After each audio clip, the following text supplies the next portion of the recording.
기도하는 시간을 갖겠습니다. 하나님, 오늘 우리 예배를 받아달라고, 하나님이 받으실 만한 거룩한 예배 되게 달라고 우리 입술을 벌려서 참회의 기도 합심해서 드리겠습니다. 아버지, 감사합니다. 주께서 우리와 함께 하시고 우리 예배 속에 함께 해주셔서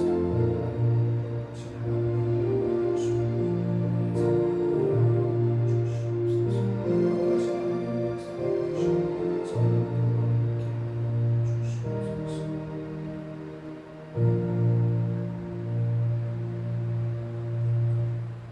하나님은 영이시니 예배하는 자가 영과 진리로 예배할지니라. 아멘. 하나님 아버지 감사합니다. 오늘도 우리에게 예배 자리로 나오게 하신 또 그 믿음을 주심을 감사합니다. 하나님, 오늘도 믿음으로 드리는 이 예배가 하나님 앞에 상달되게 하시고 하나님이 기뻐 받으시는 거룩한 예배로 역사하여 주시옵소서. 예배 시종을 주께 의탁하오니 오직 성부 성자 성령께서 함께 하시는 거룩한 예배로 인도하여 주옵소서. 감사를 드리며 예수님의 이름으로 기도하옵나이다. 아멘.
믿습니다.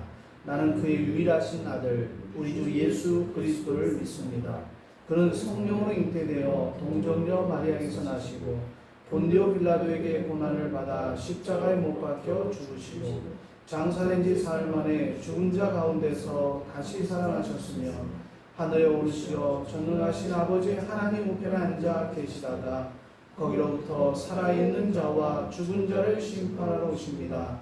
나는 성령을 믿으며 거룩한 공교회와 성도의 교제와 죄를 용서받는 것과 몸의 부활과 영생을 믿습니다. 아멘.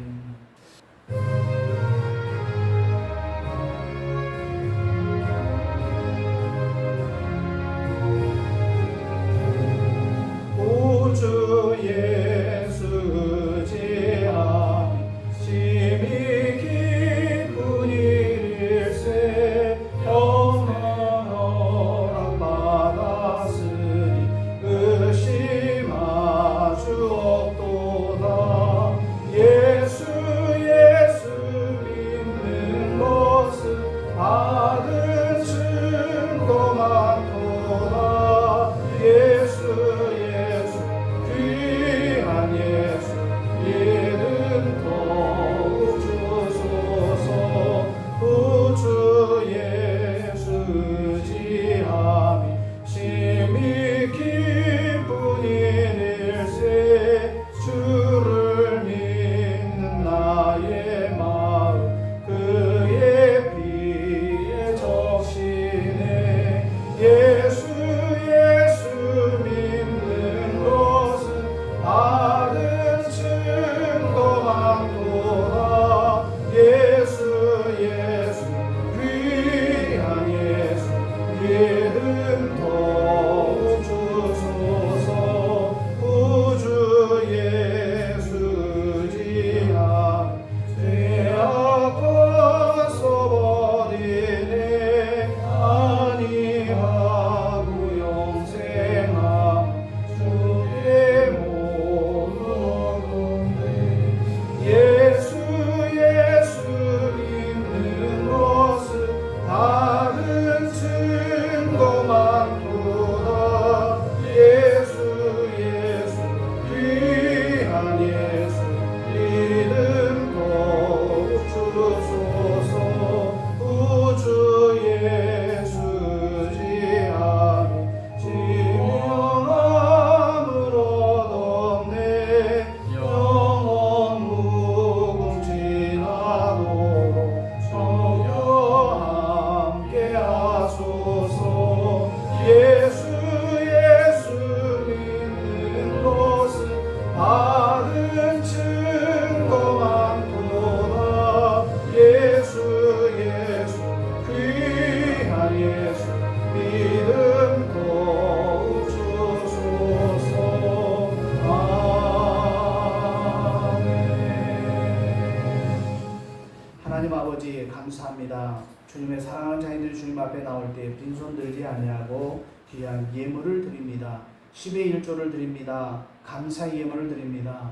또 주일 헌금을 연보하며 성교 헌금, 목적 헌금을 드립니다. 특별히 교회가 수혜를 당해서 하나님 그 수혜 복구 헌금으로 드린 모든 손길들 하나님 기억하여 주시고 저들의 삶의 형통과 부유하심으로 넉넉하심으로 함께하여 주시옵소서. 참으로 하나님의 도우심의 역사가 또 하나님의 갚음의 역사가 우리 교회를 통해서 또 우리도 받고 또 많은 어려운 이들을 도울 수 있는 그러한 주님의 꿈꾸는 교회가 될 수 있도록 은혜 위에 은혜를 더하여 주시옵소서. 감사하며 축복하며 예수님의 이름으로 기도하옵나이다. 아멘.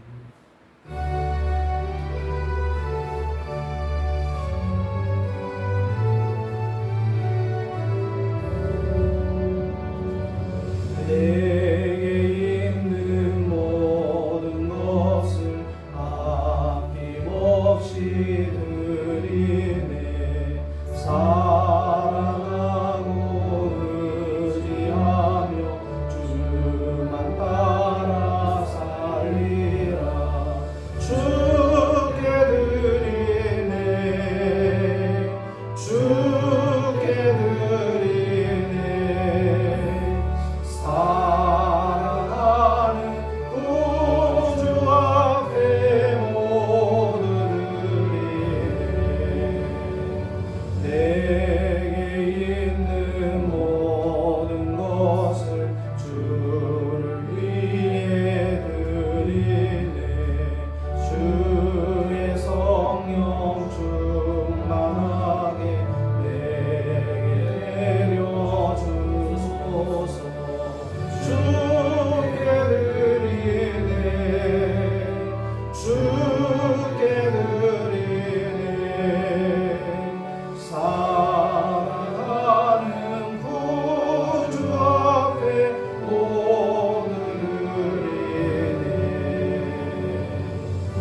하나님의 말씀 보겠습니다.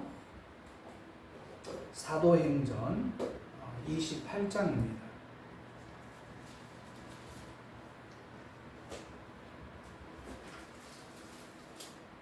사도행전 28장 1절에서 15절에 있는 말씀 보겠습니다.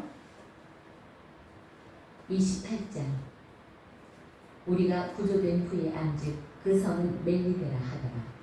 비가 오고 날이 차매 원주민들이 우리에게 특별한 동정을 하여 불을 피워 우리를 다 영접하더라. 바울이 나무 한 묶음을 거두어 불에 넣으니 뜨거움으로 말미암아 독사가 나와 그 손을 물고 있는지라.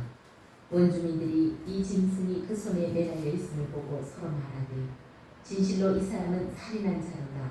바다에서는 구조를 받았으나 공의가 그를 살지 못하게 함이로다 하더니 바울이 그 짐승을 불에 떨어버리니 조금 더 상함이었더라.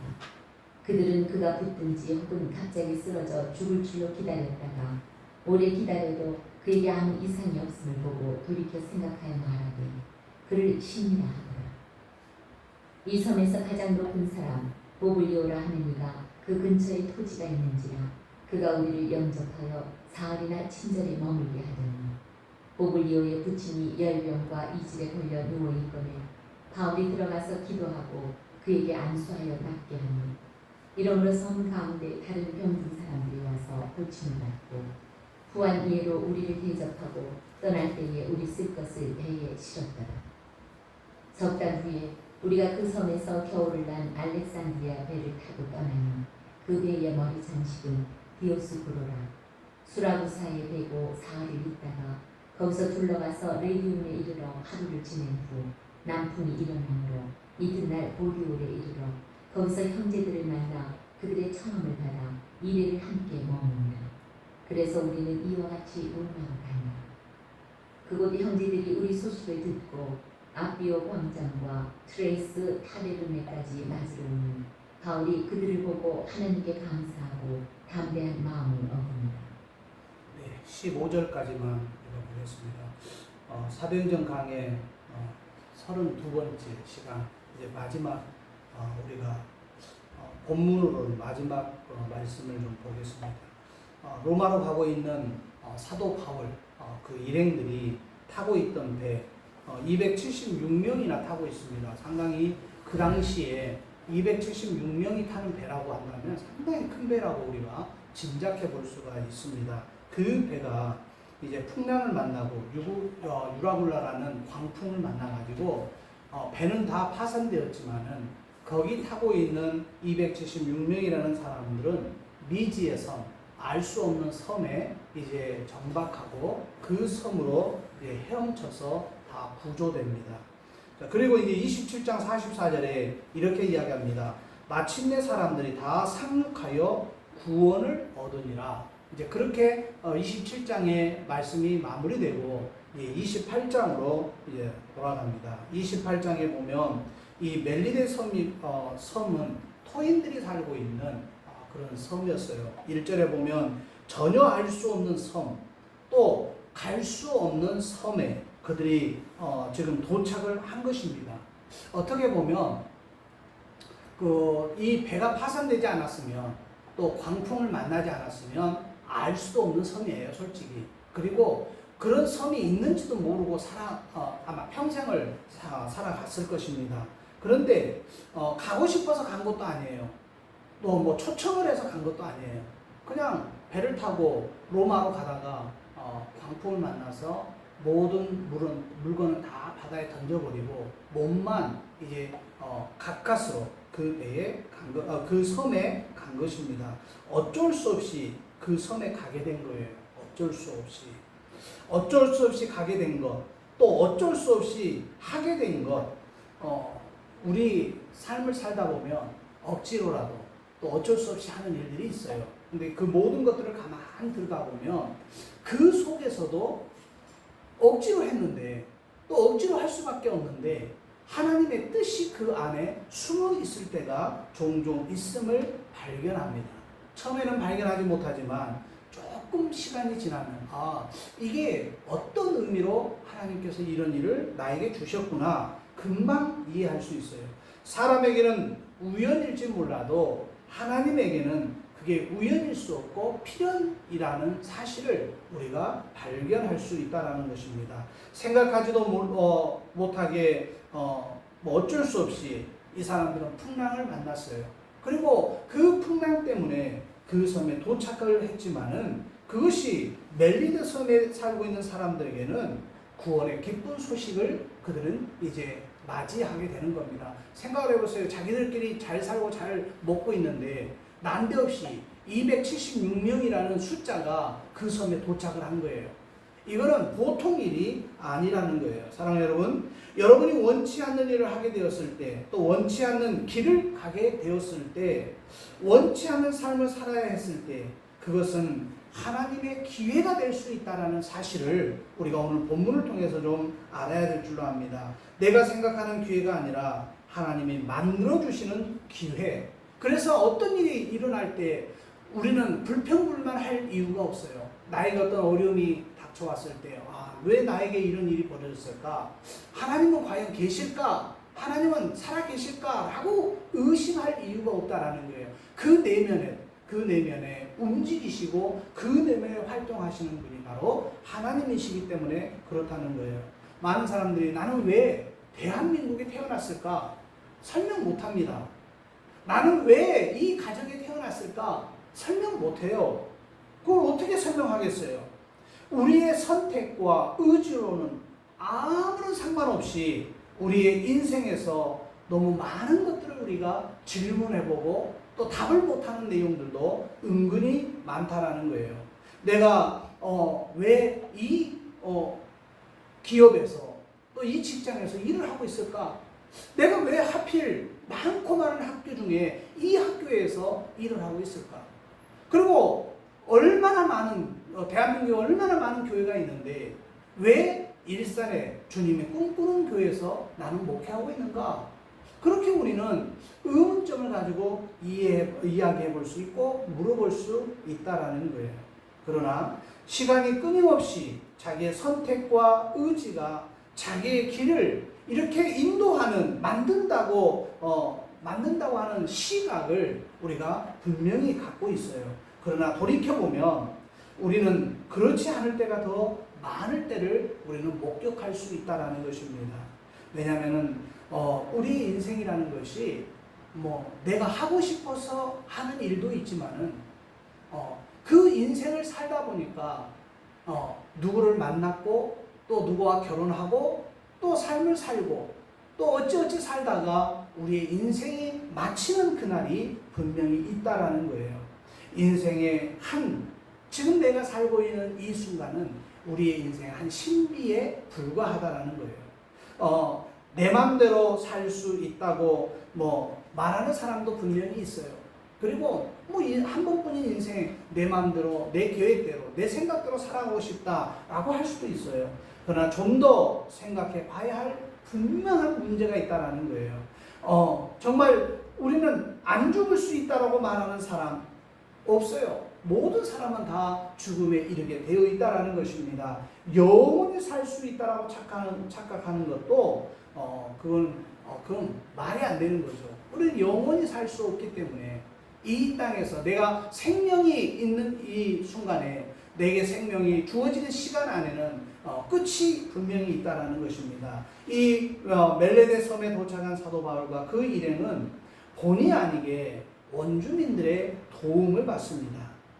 특별한 동정을 받았다라고 기록하고 있어 성경에. 그리고 그들이 갔을 때에 좀 추웠어요. 상당히 추위를 느끼는 그런 느낌이 있었어요. 왜냐하면 여러분 생각해 보세요.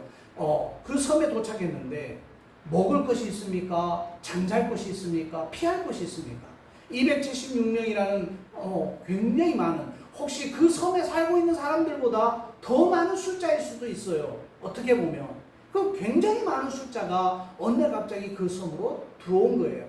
그런데 그 섬의 원주민들은요, 그 사람들을 쫓아낼 생각하지 아니하고 그 사람들을 몰아낼 생각하지 아니하고 그들을 어떻게 대했냐면은 특별한 동정을 받았다라고 성경 기록하고 있어요. 그러니까 극진하게 자기들의 먹을 것을 나누어서 그들을 대접하기 시작하고 있다는 겁니다. 비가 오고 날이 찼어요. 먹을 것이 없습니다. 추위를 막을 길이 없었던 거예요.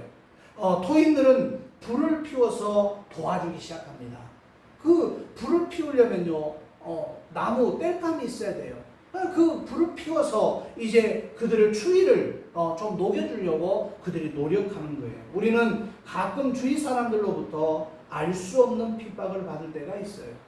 그리고 반대로 또 알 수 없는 그런 혜택, 그런 도움을 받을 때가 있어요. 그러니까 옛날에는 그런 생각을 못 했는데 이젠 지금은 달라졌어요. 내가 힘들었을 때 도움받는 것은 하나님 입장에서 그 부끄러운 것이 아닙니다. 내가 도움을 받을 때는 받고 또 내가 도움을 줄 때는 과감하게 또 아주 확실하게 도움을 드리면 되는 거예요. 이 사람들이 지금 276명이라는 사람들은 지금 이 순간에는 도움을 받아야 할 그 순간이에요. 자기들은 아무것도 없어요. 배에서 가지고 온 거는 자기 몸뚱아리밖에 없어요. 입고 있는 옷밖에 없어요. 아무것도 없는 겁니다. 자, 그들이 지금 아낌없이 도와주고 있었다라는 거예요. 토인들의 따뜻한 영접을 그들이 지금 받고 있는 겁니다. 3절로 넘어가 보면은 우리는 이 말씀 속에서 몇 가지 사실을 우리 한번 돌아볼 필요가 있어요. 먼저 이 섬에는 정말 이 섬에 갔던 일 자체가 의도하지 않는 곳에 가게 된 겁니다. 그러니까 계획이 없었던 거예요. 계획이 있었으면 뭐 우리가 며칠 머물겠다, 식량을 어떻게 준비하고 가서 어떻게 뭐 초막을 짓고 어떻게 뭐 원두막을 지어서 우리가 어떻게 생활하자, 어떤 계획이 있었어야 되는데 그들은 전혀 계획 없이 간 거예요. 두 번째로는 의도하지 않는 환경의 지배를 이제 받을 수밖에 없는 거예요. 정말 황무지와 같은 그런 섬에 그들이 간 겁니다. 그 문화의 지배를 받게 될 수밖에 없었다라는 거예요. 자, 사도 바울이 불을 쬐다가요, 이제 계속 모닥불에 나무를 던져야 되는데 이쪽에 있는 나무를 잡아가지고 모닥불에 탁 던지는 순간에 아마 그 나무 더미 안에 독사가 숨어 있었던 것 같아요. 오늘 본문에 보니까. 근데 그 독사가 뜨거운 그 열기로 인해서 툭 튀어 올라오면서 그 나무를 던지는 바울의 손을 물어버린 것 같아요. 손을. 오늘 본문은 그렇게 기록하고 있어요. 자, 많은 사람들이 그걸 봤어요. 그 불 주위에 있는 사람들이 그 광경을 목격한 겁니다. 그리고 원주민들도 그 광경을 본 거예요. 성경은 어떻게 기록하고 있냐면은 독사가 바울의 손을 물었을 때 이제 바울은 독사가 와서 물으니까 따끔했을 거 아니에요. 그러니까 그냥 털어버린 거예요. 불 속에다가 그냥 탁탁 털어버리니까 독사가 그 불구덩이 안으로 들어간 거예요. 그리고 독사는 다 죽었겠죠. 그런데 많은 사람들이 그 원주민들이 생각하는 것이 그 원주민들의 사상이 하나 있었어요. 저 독사에게 물리는 사람은 어떤 사람이냐? 살인자라는 생각을 갖고 있었던 거예요. 독사에게 물린 사람은 살인자라는 거예요.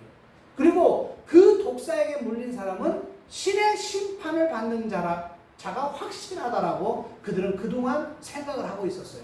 그리고 그 독사에게 물린 사람은 지금까지 한 사람도 살아남은 사람이 없었다라고 자기들은 생각하는 거예요. 그래서 지켜보고 있는 거예요. 저 바울이라는 사람이 그 독사에게 물렸으니 이제 조금 있으면 부어오를 거고 조금 있으면 거품을 품으면서 이제 죽어가겠지 하고 지금 지켜보고 있는 거예요. 쳐다보고 있는 거예요. 그런데 바울이 아무런 이상이 없어요. 바울이 무슨 독을 지금 독이 온몸에 퍼졌다라는 느낌도 없고 그냥 평상적으로 활동하고 생각하고 있고 또 일을 하고 있는 거예요.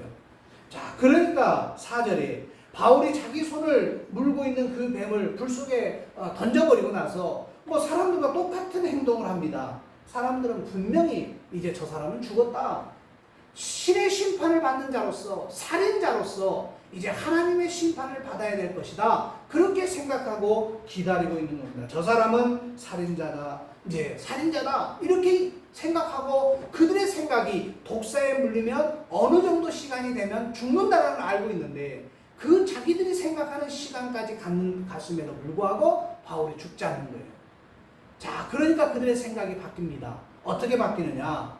저 사람은 살인자다, 신의 심판을 받은 자라라고 이야기하는 그들이 죽지 않으니까 이제는 뭐라고 바뀝니까? 저 사람은 살인자가 아니라 신이다, 신. 그렇게 바뀌는 거예요. 바울을 가리켜서 신이라고 이야기하는 겁니다. 여러분, 복음의 능력은요, 최악의 상황을 최선의 상황으로 바꾸는 것이 바로 복음의 능력이에요. 바울이라는 사람이 이 섬에 들어가서 복음을 가지고 있는 사람입니다. 그 마음에 복음의 열정이 있어요. 복음을 갖고 있는 사람이기 때문에 최악의 상황이 이제 어떻게 바뀝니까? 최선의 상황으로 바뀌어버린 거예요.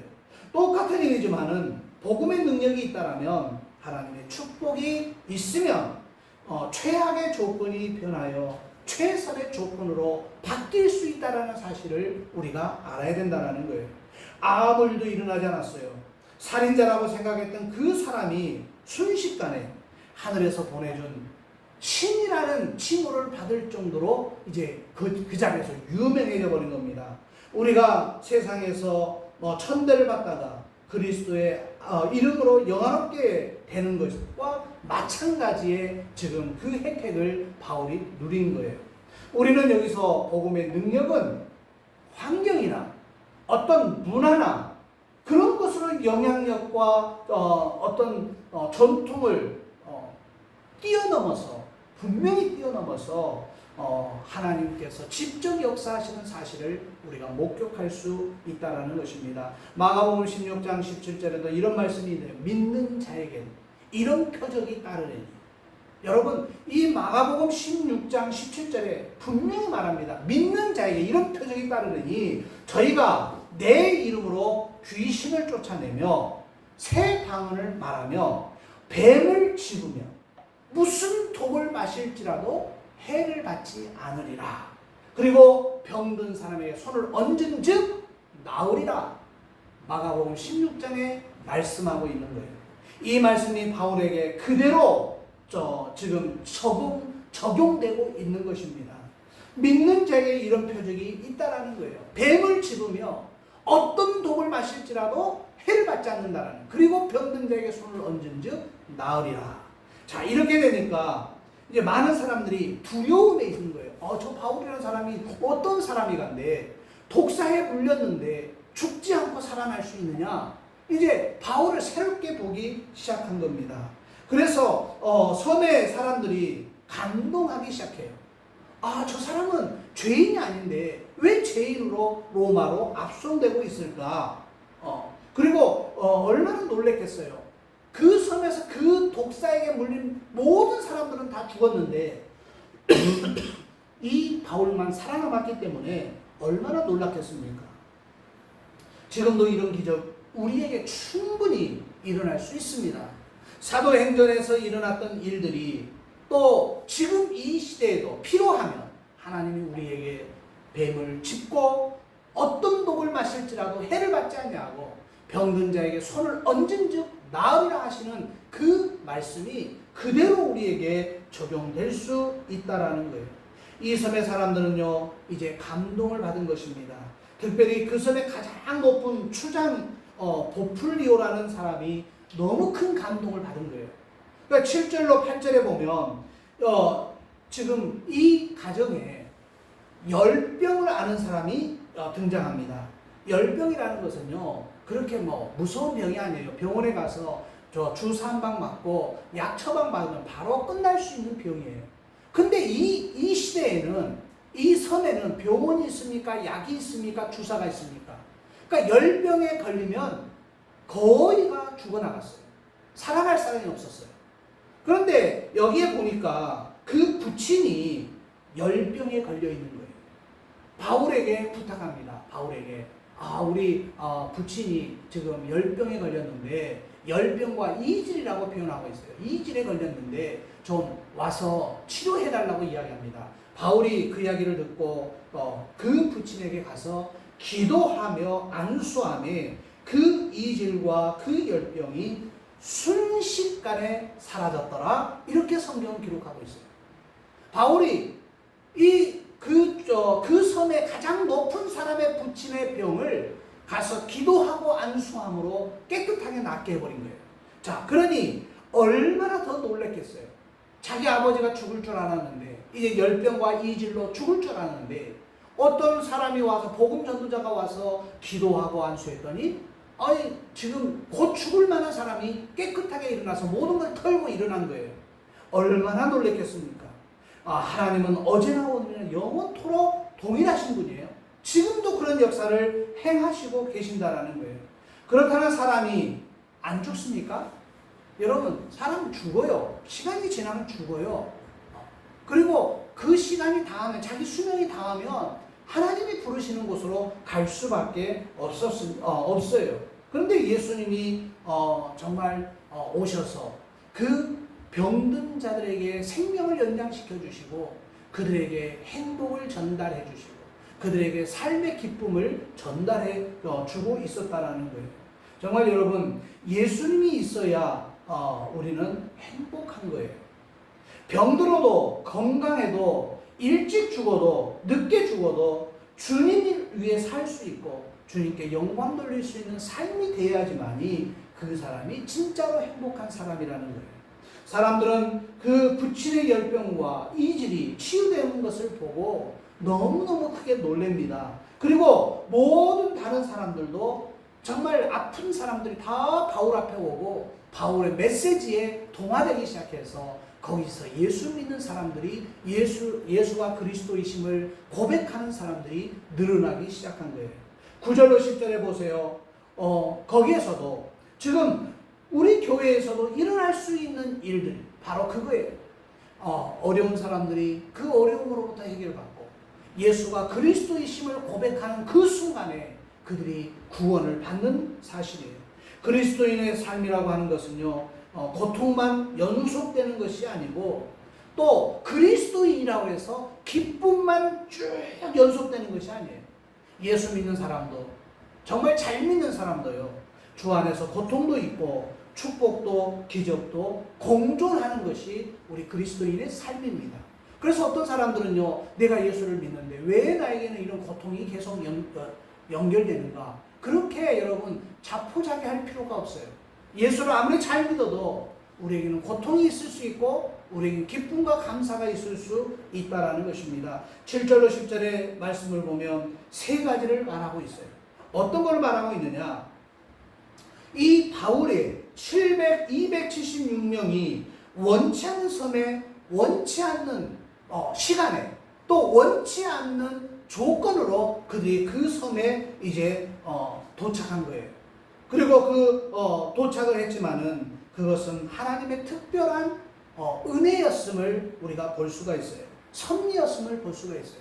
그곳에서 분명히 하나님의 역사하심이 일어나고 있다는 것입니다. 인간의 운명은 하나님의 섭리 안에 모든 것이 연결되어 있다는 거예요.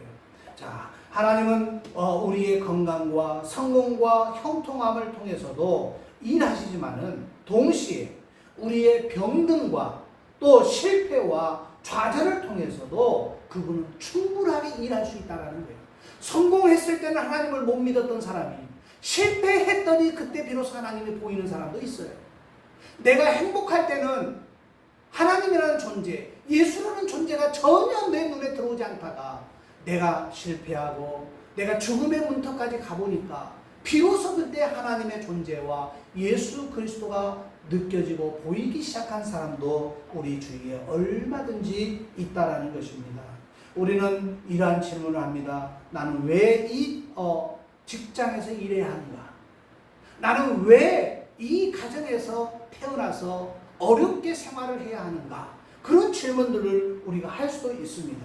또 정말 시집 가가지고 결혼 생활해서 어려운 가정에 결혼한 사람은 나는 왜 이 집안에 시집 와서 이 고생을 해야 되는가? 그런 질문들을 합니다. 또 나는 왜 병원에 입원할 수밖에 없는가? 그리고 나에게는 왜 이런 병의 고통 중에 불편함으로 고통 중에 있어야 되느냐? 그런 질문들을 합니다. 그러나 이런 질문들 가운데 공통되는 한 가지가 있어요. 그 한 가지에 그리스도인의 대답이 있습니다. 그것은 하나님이 내게 원하시는 것은 내가 있는 그 자리에 복음을 전해야 하는 바울과 같은 사명이 분명히 있다라는 거예요. 왜 그 섬에 가게 했느냐? 왜 그 섬에 도착하게 했느냐? 왜 그 섬에 가서 원주민을 만나게 했느냐? 바울의 대답은 그거예요. 하나님이 일부러 우연스럽게 그 섬에 가서 복음을 증거하기 위해서, 그리고 죽어가는 사람들을 살리기 위해서 나를 보내셨다라고 분명하게 그렇게 고백할 것입니다. 여러분, 하나님의 방법은요 기묘합니다. 하나님이 왜 빌립을 여러분 사막으로 보냈을까요? 생각을 해보세요. 정말 가고 싶은 마음이 없는 그 빌립에게 왜 광야로 내보냈을까요? 빌립은 처음에 광야로 가라 하시는 그 명령을 듣고 이유를 몰랐어요. 근데 광야로 투벅 걸어가고 있는데 멀리서 마차 한 대가 오는 겁니다. 그 마차에서 이 에디오피아 내시가 성경을 읽고 있는데 그 성경 읽는 소리가 지나가는 지금 빌립에게도 들려오는 거예요. 그런데 그 사람이 성경을 읽으면서도 그 내용이 무슨 내용인지를 모르면서 궁금해하면서 막 정신없이 합니다. 그때 그 이야기를 듣던 빌립이 마차를 세우고 그 사람에게 그 지금 읽었던 말씀에 대한 해석을 정확하게 해줍니다. 그리고 그곳에 물이 있으므로 에디오피아 내시에게 복음을 증거해요. 그리고 세례를 줍니다. 기독교사에 엄청난 사건이 벌어져요. 과거, 뒤에 이제 미래에 이 에디오피아에 가서 이 내시가 복음을 증거해서 그곳에서 고관들이, 정말 높은 위치에 있는 사람들이, 부자들이, 그리고 왕궁에서 일하는 많은 사람들이 복음으로 예수가 그리스도이심을 고백하는 사건들이 그 에디오피아 궁전에서 일어났다라고 하는 역사적인 기록들을 우리가 찾아볼 수 있다라는 거예요. 많은 사람들은 왜 나를 광야로 내보냈을까? 왜 나는 이런 어려움 속에 처했을까라고 원망할 수 있어요. 그러나 원망 대신에 하나님의 섭리, 하나님의 목적, 하나님의 뜻이 있다라는 사실 우리가 꼭 기억하시기를 바랍니다. 또 한 가지 사실은요, 이 멜리데 섬에 있었던 기적의 경험들은 지금도 우리에게서 틀림없이 일어날 수 있다라는 거예요. 그거는 선교 현장에서 똑같이 일어날 수 있는 사건들이라는 것입니다. 필요하면 하나님은 이런 모든 일들을 우리에게 허락해 주십니다. 그러므로 하나님의 뜻에 내가 확실하게 붙어 있느냐, 그 하나님의 뜻에 내가 완벽하게 내가 딱 일치되어 있느냐가 중요하다라는 거예요. 이런 기적이 내 경험이 되기를 바랍니다. 그리고 나의 삶에서 일어나기를 바랍니다. 예수 믿는 사람 중에는요, 두 종류의 사람이 있습니다. 어떤 사람은 예수를 믿는데 간신히 구원만 받는 사람이 있어요. 간신히. 그 사람은요, 억지로, 모든 것을 억지로 합니다. 억지로 교회 오고요, 억지로 예배하고요, 또 억지로 하라고 하니까 마지못해서 하는 그런 억지로 하는 신앙인들이 우리 주위에 참 많습니다. 그런데 사람은 하나님이 주시는 그 엄청난 축복을 그런 사람들은 본 적이 없어요. 경험한 적이 없어요. 그러니까 어려움이 있으면 바로 그냥 하나님 모른다 해버리고 등져버립니다. 신앙을. 가장 적게 믿음이 가장 적은 거기 때문에 그럴 수밖에 없어요. 그런데 동시에 어떤 사람은요, 성경에서 약속한 축복을 다 누리면서 사는 사람도 있어요. 그리고 성경에서 말하는 그런 축복을 진짜로 내가 믿는 거예요. 그리고 그것을 나의 것이 되게 하기 위해서 무던히 하나님 마음에 흡족하게 되기 위해서, 하나님의 뜻에 일치하기 위해서 노력하는 사람들이 참 많다라는 것입니다. 크게 믿는 사람들, 그런 사람들은 크게 믿어요. 뭐든지 신유도, 기적도, 축복도, 사랑도. 그리고 나만 이런 가질 건 아니라, 그런 사람들은 어떤 생각을 갖고 있냐면, 내가 받은 축복, 내가 받은 이 기쁨 나눠야겠다. 그러면서 그 사람들은 일부러 누구에게 나눌까 일부러 찾아다니는 사람들. 그리고 일부러 오랫동안 그냥 등한시했던 사람 전화해서 또 뭐 만날까? 밥 한번 먹을까? 그러면서 그들에게 어떻게든지 복음을 전하려고 시도하는 그런 큰 믿음의 사람들이 우리 주위에 분명히 있다라는 것입니다. 우리 여러분 늘 기도할 때 그렇게 기도하세요. 나 만나는 사람은 다 복받은 사람이다. 나를 스치고 지나가는 사람들은 하나님의 복이 임할지어다. 이런 식으로 우리가 기도하고 그렇게 삶을 살아야 된다는 거예요. 나 만나는 모든 사람은 행복한 사람이 될지어다. 이렇게 여러분 기도하세요. 나와 손이 마주치는 사람들, 악수하는 사람들에게 건강이 있을지어다. 그렇게 기도하세요. 그게 믿음 있는 사람의 모습이라는 것입니다. 이런 사람은 만나면 재수 없는 것이 아니라 막 갑자기 안 되는 것도 막 되게 되는, 그리고 갑자기 행복 바이러스가 막 나에게도 넘쳐서 막 괜히 기쁘고 감사하고 막 웃음이 절로 나올 수 있는 그런 사람이 돼야 된다는 것입니다. 축복을 나누어주는 사람이 분명히 되세요. 나도 그 축복을 받고 다른 사람에게 주는 사람이 참 귀한 사람입니다. 또 세 번째 사실은요, 영적인 은혜는요, 물질과 항상 상관됩니다. 연결됩니다. 자, 오늘 이 섬에 어떤 일이 벌어집니까? 지금 열병이 있었어요. 이질이 있었어요. 각종 병자가 있었어요. 그런데 그 사람들이 바울의 안수를 받고 나음을 입은 겁니다. 자, 그러면 그들이 나음을 입었는데 그것으로 끝나버렸어요? 그렇게 하지 않았어요. 그들은 정말 기도받고 예수가 그리스도라는 것을, 그거를 고백하고 이제 그들이 예수를 믿기 시작하면서 그 276명에게 어떻게 했습니까? 후하게 대접을 했다라고 성경은 기록하고 있어요. 후하게 물질로 대접을 한 거예요. 대접을 한 거는 자기의 물질을 쓰는 겁니다. 자기의 양식을 나눠줘야 되고, 추위에 떠는 사람에게 자기의 이불을 나눠줘야 되고, 자기가 입어야 할 옷을 나눠줘야 되고, 그렇게 돼야 돼요. 이런 은혜라는 것은 항상 물질과 함께 같이 가야 되지, 이게 맞는 거지, 물질 따로 은혜 따로 가는 것은 이거는 맞지 않는 거라는 거예요. 하나님의 은혜에 너무 좋아서 감사하는 마음으로 그들은 누가 드려라 달라 그렇게 말하지 않았어요. 자원해서 배고프지 않습니까? 여기 먹을 거 있습니다. 춥지 않습니까? 여기 옷이 있습니다. 잠잘 때 너무 춥죠? 여기 여분의 이불이 있습니다. 그렇게 자기들이 후하게 그들을 대접하고 있었다라는 거예요. 은혜 받은 사람은요, 주게 되어 있습니다. 더 베풀게 되어 있어요. 근데 재밌는 것은요, 그들이 그냥 그 섬에 있을 때만 준 것이 아니었어요.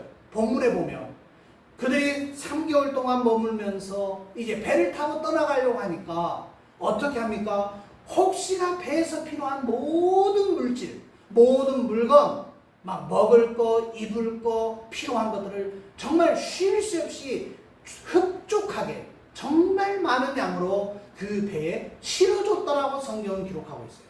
그 섬에 무엇이 있어서 그렇게 했어요. 그런데 그 섬 사람들은 자기들이 받은 은혜가 너무 컸기에 그 배를 타고 떠나가는 그들에게 정말 아낌없이 베푼 거예요. 아낌없이 실어준 겁니다. 그러니 그 받은 사람도 얼마나 기뻐했을 거고, 주는 사람이 여러분 막 울상으로 막 찌그러지는 얼굴로 줬겠어요?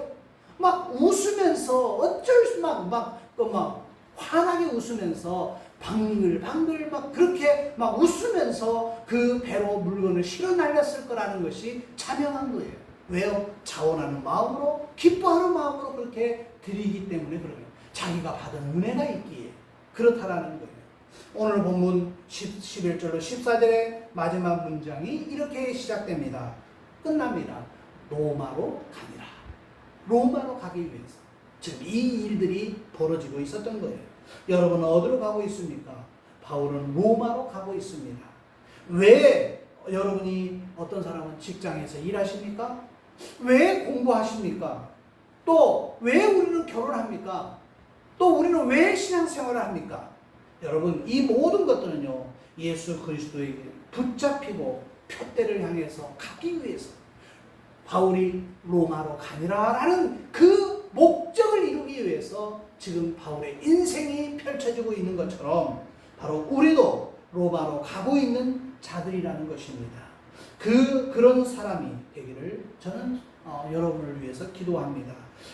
무의미하게 살지 않기를 바래요. 목적이 있는 것이 목적이 없으면 우리는 방황할 수밖에 없어요. 그러나 바울에게는 분명한 목적이 있었어요. 로마로 가니라. 로마로 가기 위해서 그 많은 어려운 가운데서도 이겨낼 수 있었다라는 것입니다. 11절에서 지금 11절에서 14절 보면 숫자가 나와요. 거기에 뭐라고 나오냐면 석 달을 있다가 떠났다라고 이야기합니다. 석 달. 사흘도 아니에요. 하루도 아니에요. 뭐 이틀이 아니에요. 일해가 아니에요. 7일이 아니에요. 여러분 바울이 얼마나 피곤했는지 아시겠죠, 여러분? 근데 거기서 푹 그가 그동안 엄청나게 고생했던 바울이 석 달을 그 섬에서 정말 이제 정말 모든 몸을 다 회복하고 정말 힘든 것들을 다 회복하고 이제 로마로 향해서 갑니다. 바울은 로마로 화려하게 가지 않았어요. 많은 사람들이 로마로 가는 바울을 화려했다라고 표현하면 그건 틀린 표현입니다. 그는 많은 사람들의 환영을 받으면서 가지 않았어요. 그는 죄인의 모습으로 로마로 압송되고 있는 겁니다. 그렇지만 바울은 행복한 사람이었을 거라고 저는 생각합니다. 인생의 화려한 것들이 인생의 기준은 분명히 아닌 거예요. 내가 지금 현재 화려하지 않다라고 해서 정말 불행합니까? 그렇잖아요. 바울이 죄수의 입장에서 로마로 가고 있다라고 해서 바울이 불행한 사람입니까? 그렇잖아요. 바울은 어느 누구보다도 행복한 거예요. 왜? 자기의 목적을 이루러 가기 때문에 그렇다라는 거예요. 물질이 있으면 있는 대로 여러분 사세요. 그리고 그러나 그 내 중심에 뭐가 있느냐? 물질도 있으면서도 예수님이 내 중심에 분명히 있어야 된다는 사실을 여러분이 기억하시기 바랍니다. 예수가 있어야 우리는 행복한 겁니다. 예수가 있어야 우리의 목적이 이루어진다는 거예요. 그런 하나님의 축복이 여러분과 함께 하기를 바랍니다. 정말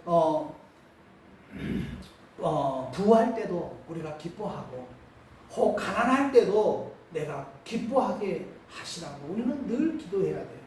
그리고 정말 건강할 때도 내가 기뻐하고 혹 나에게 육체적인 아픔이 있다 할지라도 그것으로 인해서 자포자기하는 것이 아니라 그것으로 인해서 우리가 모든 삶을 포기하는 것이 아니라 하나님의 우리에는 하나님의 필연이라는 사건이 분명히 존재한다는 것을 아시고 하나님 앞에는 모든 것이 합력하여 선을 이룬다는 사실 꼭 기억하셔서 오늘 이 바울이 마지막 사도행전에서 로마로 가기 위한 모든 여정이 끝나는 이 과정 여러분 기억하시고 우리도 목적이시 바울이 로마로 가니라 했던 고백처럼 우리도 어떤 목적을 향해서 끊임없이 달려가는 저와 여러분이 되시기를 주의 이름으로 부탁합니다. 우리 함께 찬양하십시다.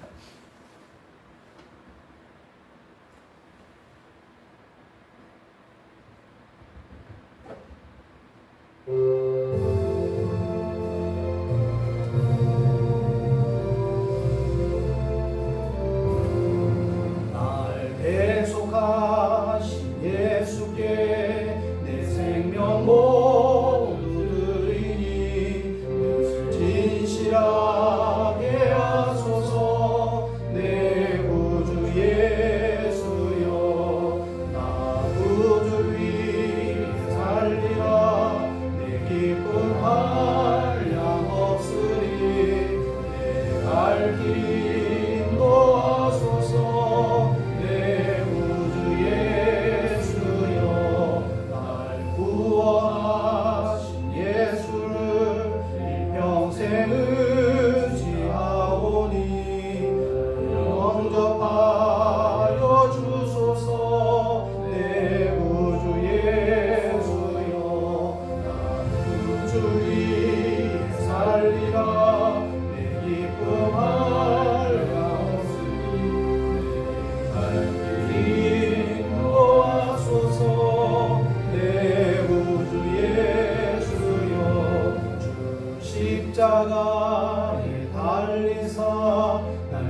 이제는 우리 주 예수 그리스도의 은혜와 하나님 아버지의 극진하신 사랑과 성령님의 감화감동 내주교통 충만케 하시며 성령의 기름 부음의 역사가 오늘 바울이 로마로 가니라 이 말씀했던 그 목적을 이루어서 가기 위해서 멜기데 섬에 가서 복음을 전하고 정말 아픈 사람을 안수함으로 기도함으로 낫게 했던 그 능력이 오늘 사랑하는 성도들에게도 동일하게 나타날 줄 믿고 그 믿음으로 나도 목적 있는 삶을 살리라 고백하는 사랑하는 성도들 머리머리 위에와 저들의 가정과 일터와 생각과 학업 위에와 주님이 사랑하시는 꿈꾸는 교회와 이 나라와 이 민족 위에 이제로부터 영원토록 함께 있을지어다. 아멘.